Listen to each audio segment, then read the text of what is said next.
여러분 안녕하세요. 네. 다들 한 주를 잘 지내셨는지요? 저는 지난주는 못 나왔고 그리고 지지난주 그래서 오고 나서 지난주 지지난주 많은 일들이 있었습니다. 그리고 지난주 주일은 좀 중요한 일이 있어서 제가 오지 못했는데요. 어쨌든 주중에 이런저런 일들이 있었고 이번 본문은 저희가 매주 읽는 성경 본문을 읽다가 그 다음 본문이었는데 이제 앞뒤로 읽다가 이웃과 사마리아인에 대해서 생각해 보는 본문을 정했는데 어, 이제 회사 생활을 하면서 또 이제 원수를 사랑하는 예수님의 말에 또 반박하면서 살기도 하고 어쨌든 그 흉도 보면서 그렇게 살았습니다. 근데 왠지 이제 설교 앞에서 목사님들이 이런 얘기 많이 하니까 저도 해야 될 것 같아서 이야기 꺼내봤고요. 어떻게 시작해야 될지 몰라가지고 일단은 이렇게 썼습니다. 네. 이제 저희 숙제와 같은 인트로를 했으니 본문으로 들어가 볼까요? 네. 어, 근데 한 가지 제가 이제 이렇게 설교하다가 이제 예전에 목사님하고 했던 설교나 내용하고 같을 수도 있는데 그러면 제가 제 그러니까 좀 표절 시비를 붙일 수도 있으실 텐데 제 마음에 이제 목사님의 어떤 마음이 잘 체화됐다고 생각해 주시고 좀 들어주시면 좋을 것 같습니다. 제가 잘 정확히 기억 안 나가지고 자, 이 본문은 일단은 어떤 율법 교사의 시험에 대한 예수님의 답입니다. 그리고 그 안에 이야기로 이루어져 있는데 일종의 액자식 구조입니다. 그래서 비유 속에 5명까지 합치면 총 7명의 인물이 등장합니다.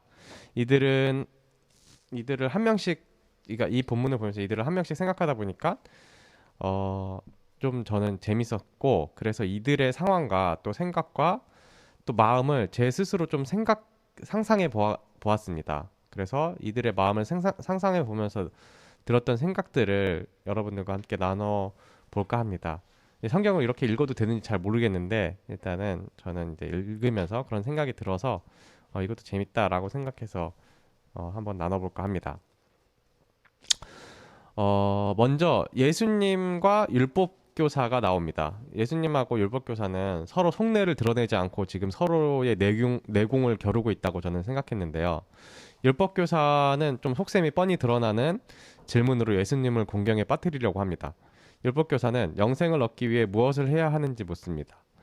하지만 당시 율법교사가 무엇보다도 어떻게 해야 영생을 얻는지 정확히 알고 있었겠죠? 바로 율법교사는 율법을 지킨 유대인만이 영생을 얻는다. 즉 자신에게는 영생이 주어졌다는 것을 알았을 것입니다. 혹시라도 그 제가 틀린 게 있다면 나중에 목사님께서 정정해 주시면 좋을 것 같습니다. 네, 질문의 의도는 사실 율법교사가 보기에 예수님이 율법을 지키지 않고 안식일에 기적을 행하거나 예수님이 행하는 것들이 율법에 위배된다고 생각했기 때문에 예수님을 그 스스로 공경에 처하기 위한 질문이었던 것 같습니다. 하지만 예수님은 그대로 당할 그 예수님이 아니었습니다. 역으로 질문합니다. 영생을 얻기 위해서 율법에는 어떻게 나와 있는지 물어봅니다.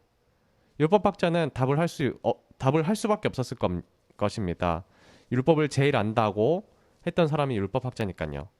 그래서 그가 내놓은 답은 하나님 사랑, 이웃 사랑이었습니다. 그리고 그것을 어쩌면 좀 실천하지 않았던 율법학자는 한방 율법학자를 한 방 먹이는 질문이었을 것입니다. 그리고 이때 예수님이 덧붙이십니다. 그대로 행하여라. 그러하면 살 것이다. 제가 히브리어나 혹은 고대 성경을 잘 알지 못해서 이게 어떤 단어인지 정확히는 모르겠지만 이것도 틀렸다면 목사님께서 나중에 고쳐주시기 바랍니다. 예수님은 영생을 얻을 것이다라고 말하지 않고 그러니까 영생에 대한 이 영생을 어떻게 얻을 것이냐는 질문에 예수님은 영생을 얻을 것이다라고 대답하지 않고 살 것이라고 대답합니다. 왜 예수님은 영생을 얻다 혹은 취하다, 뭐 get, take 이런 단어를 쓰지 않고 살 것이다라는 단어를 쓰셨을까요? 어쩌면 이것이 영생이라는 것은 어떤 저 멀리 있는 또 미래에 혹은 다가올 혹은 제가 죽고 나서 또는 천국의 일이 아닐지도 모른다는 생각을 했습니다. 어쩌면 영생은 내 삶 속에서 구현해 나가야 하는 또 살아내야 하는 것일지도 모른다는 생각을 했습니다. 다시 율법학자와 예수님의 이야기로 돌아와 보겠습니다. 율법학자는 아마도 자신의 오류를 빠져나가기 위해서 예수께 다시 질문을 한 것 같습니다. 왜냐하면 이웃을 사랑하라고 말한 자신의 답에 대해서 예수님은 다른 답을 가지고 있었던 것 같았으니까요. 예수님은 세리와 어울리고 성노동자, 또 이방인, 외국인들과 어울렸습니다. 율법학자가 생각할 때 이들은 아주 부정하고 더러운 사람들이었습니다. 예수님은 그들과 함께했기 때문에 그 율법과 다른 답을 가질 거라고 생각했습니다. 그래서 아마 율법학자는 이런 질문을 했을 것 같습니다. 당신이 생각하는 예수님의 율법학자의 질문은 바로 이런 것이었을 것입니다. 당신이 생각하는 이웃은 누구인가요? 너의 친구는 누구이고 너는 누구와 어울리는가? 그리고 너는 얼마나 부정한 존재인가를 스스로 드러내라 라고 하는 것이 이 의도였을 것입니다. 율법학자의 이웃들은 아마도 율법을 잘 지키는 유대 사람들이었을 것입니다.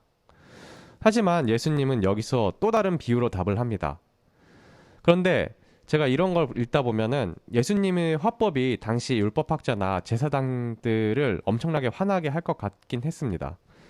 뭔가 물어보면 답을 하지 않고 자꾸 딴 말로 답을 하니까 이들은 진짜 예수님을 싫어했을 것 같습니다. 여튼 그래서 이야기를 꺼낸 건 강도 만난 사람에 대한 이야기였습니다. 아시다시피 제사장과 레위인은 강도에게 상해를 입고 쓰러져 있는 사람을 지나갑니다. 왜일까요?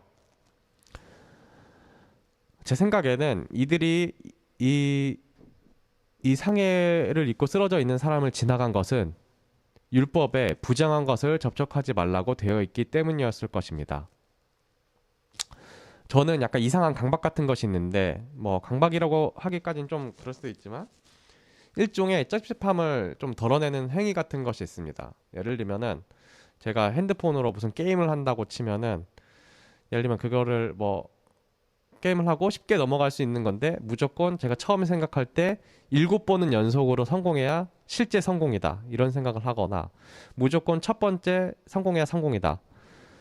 그래서 그게 될 때까지 이제 약간 하는 성향도 좀 있고 혹은 제가 뭔가 그 몸을 씻을 때 발을 씻어야 무조건 다 씻었다라고 느낀다거나 어떤 제가 좋아하는 음악을 들을 때는 제가 기분이 나쁜 상태에서 듣거나 뭔가 마음이 안 좋은 상태에서 들으면 이 음악이 뭔가 상할 것 같아서 무조건 깨끗한 마음의 상태에서 들어야 한다거나 약간 일종의 강박이거나 좀 찝찝 그 징크스 같은 게 있는데 그렇지 않으면 뭔가 기분이 좀 찝찝한 기분이 남습니다. 물론 지금은 그런 것들이 많이 좀 사라지긴 했지만 제가 어릴 때는 그런 게 더 심했고 그런 게 계속 있었습니다. 저만 이런지 잘 모르겠지만 모두가 그렇게 생각하고 있다고 생각해가지고 이랬는데 반응을 보니 저만 좀 이상한 것 같긴 하네요. 네, 모두가 그렇겠지만 저는 이 찝찝함, 뭔가 이 해결되지 않는 기분들을 매우 싫어한다고 생각합니다. 그런데 어, 그러니까 이랬을 때 매우 불쾌해지는 상태겠죠. 어, 그런데 저는 제사장하고 레위인도 그랬지 않았을까 생각을 합니다. 레위기 5장에는 이런 본문이 나옵니다. 누구든지 부정한 것, 곧 부정한 들짐승이나 주검이나 혹시라도 뭐 보시면은 보실 분들은 레위기 5장을 보시면 좋을 것 같습니다. 부정한 짐짐승, 주검, 집짐승들의 주검, 부정한 길짐승들의 주검에 몸이 닿았을 경우에는 모르고 닿았더라도 그 부정을 탄 사람이므로 그는 부정을 탄 사람이로 제가 말이 좀 꼬이네요. 네, 부정을 탄 사람이므로 깨닫는 대로 그는 속죄해야 한다. 자기가 저지른 죄에 대한 보상으로 주에게 속건제물을 바쳐야 한다. 그는 양떼 가운데서 암컷 혹은 염소떼 가운데서 암컷 한 마리를 골라서 속죄제물로 바쳐야 된다. 그리고 속죄제물을 바쳐서 그의 죄를 속하여 주면 그는 용서받는다. 그리고 형편이 되지 않을 때 얘기가 나옵니다. 뭐 양 대신 산비둘기로 산비둘기 두 마리나 집비둘기 새끼로 제물을 바쳐라. 그리고 나서는 제사장의 모습이 나옵니다. 제사장에 그걸 갖다 주면 제사장은 목을 비틀고 목이 몸에서 떨어져 나오도록 해야 한다. 제사장은 그 속죄물에 나온 피를 받아다가 제단에 둘러 뿌리고 나머지 피는 제단 바닥 밑에 쏟아야 된다. 이것이 속죄 제사이다. 번제물로 가져온 제물은 규례에 따라서 제사장이 번제물로 바쳐야 한다. 이렇게 하여 제사장이 그의 죄를 속하여 주면 그는 용서받는다. 제가 처음 이 본문을 봤을 때 저는 사실 미칠 것 같았습니다. 큰일 났다. 만약 내가 죄를 저지르면 어떡하지? 지금은 바뀌었다고 하지만 이런 것들이 만약 저렇게 해야 용서를 받는 것이라면 난 어떡하지? 제가 만약 저 시대에 살았다면 저런 것들을 다 지키려고 했었을 것입니다. 이 찝찝한 기분을 제가 가져가고 살아가는 게 너무 힘들었기 때문입니다. 만약 부정한 무언가가 제 몸에 닿았다고 생각할 때 그 생각만으로도 진짜 빨리 제사 드리러 가야겠다라고 생각을 했을 것 같습니다. 빨리 이 부정한 것을 씻어내고 싶다는 생각이 들었기 때문일 것입니다. 자, 다시 제사장과 레위인의 얘기로 들어오겠습니다. 이들은 길가에 피를 흘리며 쓰러져 있는 사람을 만났을 때 어떤 생각을 했을까요? 어쩌면 이들도 처음에는 도와줘야겠다는 생각을 했을 수도 있을 것입니다. 하지만 갑자기 이런 생각이 들었겠죠. 저 사람 도와주려면 저 사람하고 접촉해야 되는데 그럼 나 좀 부정해지겠는데? 갑자기 머릿속에 파바박 하고 어떤 프로세서가 돌아갈 것입니다. 이 사람을 도와주고 처리하는 과정에서 피곤함이 떠오릅니다. 나 지금 약속 가는 길인데 약속을 미뤄야 하나? 그리고 내가 만약에 부정한 저 사람을 만지고 나면 부정한 상태이니 제사를 지내야 하네? 나 제사장인데? 나 레위인인데? 속죄제물로 산비둘기를 바칠 순 없잖아. 양도 잡아야 되네? 나 좀 피 보는 거 싫은데 피 뿌리고 또 피 뿌리는 것도 봐야겠지? 나 이 길에 지금 나만 있는 거 아닌 것 같은데 누가 도와주겠지. 괜한 일로 엮여서 나만 피곤하게 하지 말자 라고 생각했을지도 모릅니다. 그렇게 두 사람은 지나갑니다. 그리고 이때 사마리아인이 등장합니다. 근데 사마리아인은 누구일까요? 저도 이번 본문을 준비하면서 다시 한번 알아봤는데요. 혹시라도 이거 틀리면 목사님께서 또 정정해 주시면 좋을 것 같습니다. 사실 저는 사마리아인이 그냥 이방인 정도로 생각했습니다. 그러니까 어떤 다른 종교를 갖고 있거나 뭐 그런 사람이라고 생각했는데, 그리고 분명히 설교 시간에 목사님께서 아주 많이 얘기해 주셨을 텐지만 약간 편견처럼 저한테 굳어져 있던 생각이 아마 그냥 이방인 정도로 생각했던 것 같습니다. 왜냐하면 성경에서 이들을 부정한 존재로 많이 그렸기 때문입니다. 그러니까 이 사람들이 이스라엘 사람이 아니라 다른 민족인 줄 알았습니다. 그런데 사마리아인의 뿌리는 사실 이스라엘이었습니다. 남유다와 북이스라엘이 갈라지면서 나누어졌던 사람들이었습니다. 물론 즉 이 사람들은 북이스라엘 사람들이었습니다. 물론 이후에 다른 민족과 섞이면서 분명 다른 면모를 갖고 있고 다른 어떤 문화 배경적인 것들이 이들에게 있었을지도 모릅니다. 우리로 따지면 북한 사람들이라는 생각이 들었습니다. 그리고 일종의 지역 차별적인 말이었습니다. 사마리아인. 어쩌면 그것이 제 이북 출신이래, 이런 말과 뭔가 같은 말이 아니었을까요? 이북 출신, 그럼 빨갱인가? 뭔가 이런 생각이 들었을지도 모릅니다. 종교가 달랐기 때문에 이들은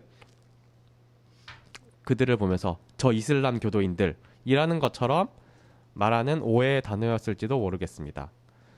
성경에서 유대인들이 사마리아인을 부정하게 생각하는 걸로 알고 있습니다. 이들이 부정함의 기원은 결국 분단과 그로 인한 적대적인 관계, 그로 인한 지역 감정이었을지도 모르겠습니다. 여튼 사마리아인도 이 강도 만난 사람을 마주합니다. 사마리아인은 이 사람을 보면서 무슨 생각을 했을까요? 유대교 사람들이 사마리아인들을 부정하게 생각했던 것처럼 이들은 자신을 난 부정한 사람이니까 이 사람을 만져도 돼. 난 약자이니까 난 약자를 돌봐야지. 라고 생각을 했을까요? 그 당시 사마리아인의 마음을 상상해 보자면 저는 이런 생각이 들었습니다. 그 길을 지나는 사마리아인도 고민을 했을 것입니다. 사마리아인의 뿌리는 유대교입니다. 사마리아인에게는 사마리아 오경이라는 것이 있는데 사마리아 오경은 모세의 오경이라고 합니다. 모세 오경. 물론 바뀐 모세 오경이긴 하지만 모세의 오경은 토라 즉 율법서입니다. 이 율법서를 이 율법서를 빼고 다른 구약 경전은 다 없앴다고 할 만큼 사마리아인들에게는 되게 중요한 경전인데요. 이런 사마리아인에게 이런 사마리아인이 부정함을 몰랐을까요? 저는 사마리아인도 제사장과 레위인과 똑같은 고민을 했을 거라고 생각합니다. 길 가던 사마리아인을 길을 지나가던 사마리아인은 피를 쓸리며 흐려져 있는 사람을 봅니다. 그리고 속으로 똑같은 고민을 합니다. 저 사람 다친 것 같은데? 어쩌지? 나 지금 갈 길이 뭔데? 저 사람 만지면 나 또 제사 드려야 되는데 큰일이네. 도와줘야 되나? 그냥 갈까? 어차피 다른 사람도 이 길을 지날 텐데 나 말고 다른 사람이 도와주겠지. 그러다가 이런 생각이 또 듭니다. 그런데 그러다 죽으면 어쩌지? 이거 그냥 가자니 너무 찜찜한데? 그렇다고 너무 귀찮아질 것 같은데? 근데 저 사람 도와주다가 저 사람이 나를 해하면 어떠지? 나중에 나를 범인으로 몰면 어떠지? 이런 마음속에 떠오르는 많은 생각들이 사마리아인을 고민하게 하고 그 사마리아인은 고민을 했을지도 모릅니다. 그러다가 이런 생각이 들었을지도 모릅니다. 에라 모르겠다. 그냥 가자. 에라 모르겠다. 그냥 갈 수는 없잖아. 뭐 잘못되면 하나님이 도와주시겠지. 그리고 그는 고민 속에서 이 이웃에게 다가갑니다. 물 좀 먹겠습니다.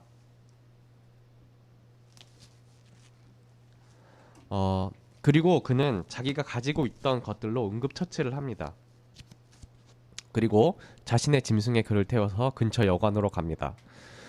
원래 짐승을 타고 왔던 그는 어쩌면 먼 길을 걸어서 힘들게 자신 대신 그 이웃을 태웠기 때문에 힘들게 여관까지 걸어갔을지도 모릅니다. 여관에 도착한 그는 다친 이를 쉬게 하고 밤새 그 사람 곁에서 그를 지켜봤을지 모릅니다.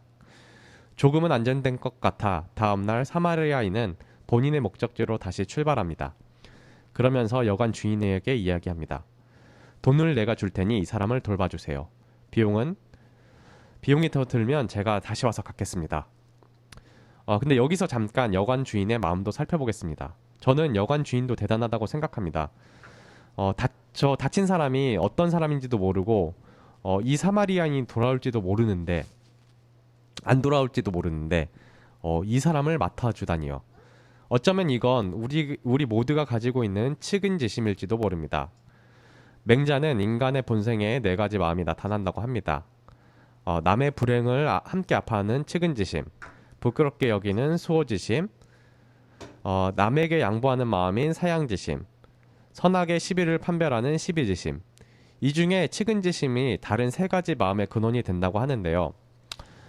그 전에 저희가 읽었던 책 중에서 그런 내용이 나왔던 것 같습니다. 제가 정확히 기억이 나지 않아서 그러는데 어쨌든 하나님도 우리 안에 하나님을 알지 못한다 할지라도 이런 선한 마음을 주셨다.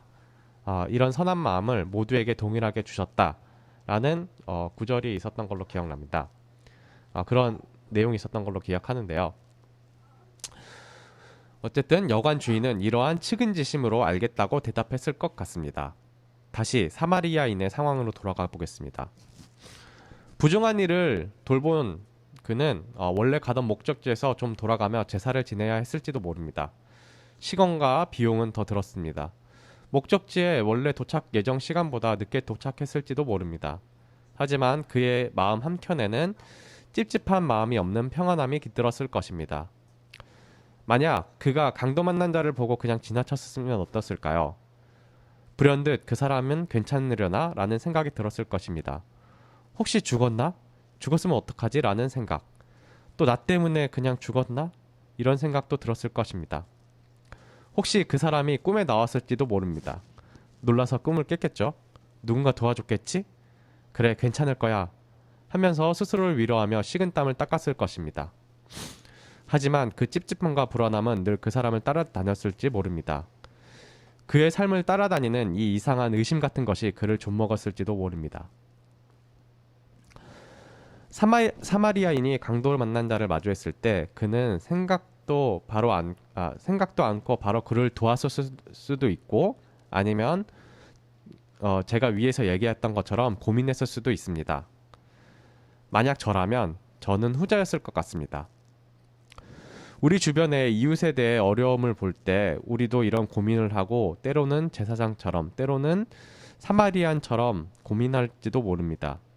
하지만 고민하던 그 사마리아인의 마음만으로도 괜찮지 않을까요? 고민이 되고 어려운 마음도 있지만 지나치지 못하는 그 마음.